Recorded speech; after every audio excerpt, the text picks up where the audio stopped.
நான் வரும் கேஸ் நம்ம ஸ்விக்கி வந்து நம்ம ஸ்விக்கி வந்து 23ஆந்தேதி வேலைக்கு போகல, 24ஆந்தேதி நம்ம ஃபுட் டெலிவரி வேலைக்கு போகல கேஸ்.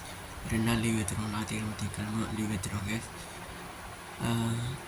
என்ன ஏன் லீவ் போட்டேன் 2 நாள் ஏன் வேலைக்கு போகலன்னா, ஞாயிற்றுக்கிழமை வீக் ஆஃபு, அதனால் லீவ் எடுத்துட்டோம், ரெஸ்ட் எடுக்கலாம் சொல்லிட்டு. திங்கக்கிழமையே வேலைக்கு போனோம்னா திங்கக்கிழமை 11 மணிக்கு நைட்டு 11 மணி டு 1 மணி வேறு ஃபுட் டெலிவரி பார்த்து ஆர்டர் ஓட்டலாம் சரி இருந்தோம்.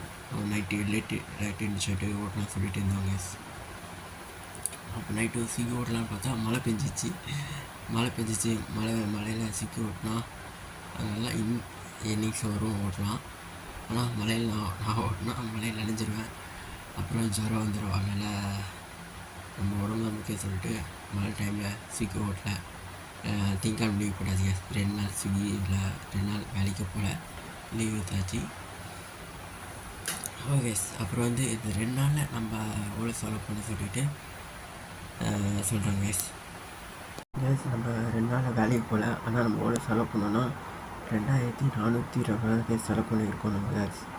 ஆனால் பெட்ரோல் 200 தான் பெட்ரோல் போட்டோம், 2420 செலவு பண்ணிக்கிறோம் கேஸ். நம்ம 2420 சம்பாதிச்சோம். மைனஸு நம்ம இந்த சம்பாதிச்சது வந்து மைனஸ் பண்ணால் 920 மைனஸ் பண்ணால் 1498 ரூபா. 50 ரூபா சேலஞ்சில் நம்ம 1 ரூபா கூட சம்பாதிக்கல கேஸ். 1498 ரூபா மைனஸில் இருக்குது கேஸ். தான் வரும் கேஸ். நம்ம 2 நாள் வேலைக்கு போகல, ஆனால் செலவு வந்து ரொம்ப அதிகமாகிடுச்சு.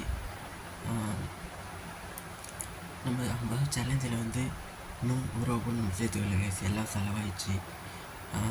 மைனஸில் இருக்குது 1498 ரூபா மைனஸில் இருக்குது கேஸ். ஓகேஸ், நம்ம அடுத்த நாள் செவ்வாய்க்கிழமை 25ஆந்தேதி ஸ்விக்கி ஓட்டுறோமா சொல்லிட்டு நெசிவிலாம் சொல்கிறேன் கேஸ். Okays, by case. என்ன போல் வாழ்க்கை, என்ன போல் கேஸ். சின்ன கருத்தோடு சொல்லி முடிச்சிடறேன். ஒரு நாள் வரும், அது என்னுடைய நாளாக இருக்கும். ஓகேஸ், என்ன போல் வாழ்க்கை. By case.